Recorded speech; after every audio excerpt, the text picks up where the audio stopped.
Next time you're in an old church, have a look at the font. Many old baptismal fonts are octagonal because 8 is the number of regeneration or birth. There are 4 rows of 3 of these octagonal tiles in the foreground of the painting, which would total 86.4 inches. 864,000 miles being the diameter of the sun. So we have the moon and the sun, the mother and the child. By applying the measure of 7.2 inches to the size of the central tile of the floor design, we can determine the height and width of the full design. This totals 14.4 feet. 144 is a significant number in the overall foundation geometry of Glastonbury. 14.4 feet is 172.8 inches, and 1728 by the rules of Greek gematria has the value of the phrase kalamos omoios rhabdo, read like a rod, which the angel gave to John to measure the temple in Revelations. And there was given me a reed like unto a rod, and the angel stood, saying, Rise and measure the temple of God, and the altar, and them that worship therein. When I first drew this circle, I was a little disappointed, as I had been expecting that it would intersect the pointed tip of the hanging curtain. Then I noticed what appeared to be an arm and a hand formed in the curtain just to the left of this. This is an interesting detail because St. Augustine, in a letter to Pope Gregory, wrote, In the western confines of Britain, there is a certain royal island, known by its ancient name, Glastonia. It is broad and hilly, surrounded by slow-moving rivers full of fish, well adapted to supply many human needs, and, above all, dedicated to sacred services.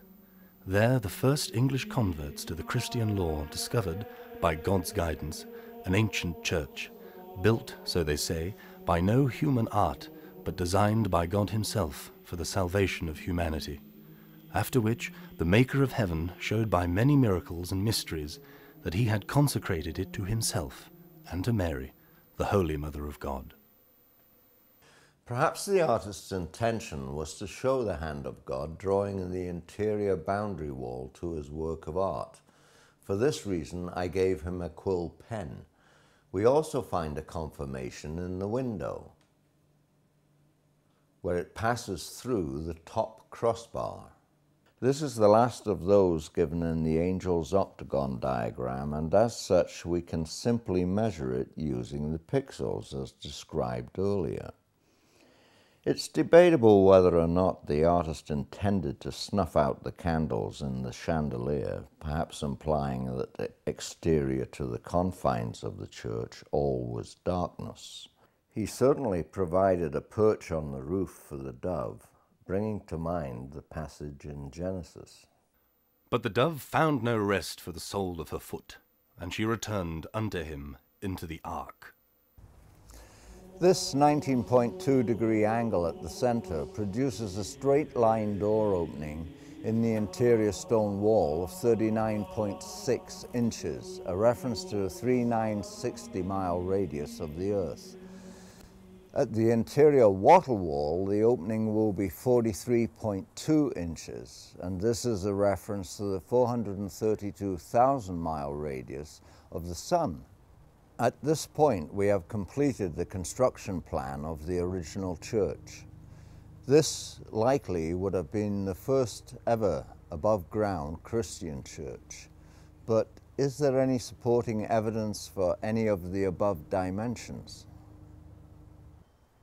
The only written documentary evidence in support of the above figures comes from a fairly recent and unlikely source. In 1907, the Diocese of Bath and Wells purchased the abbey. In 1908, they appointed a respected ecclesiastical architect and member of the Somerset Archaeological Society to the position of Director of Excavations. His name was Frederick Bligh Bond.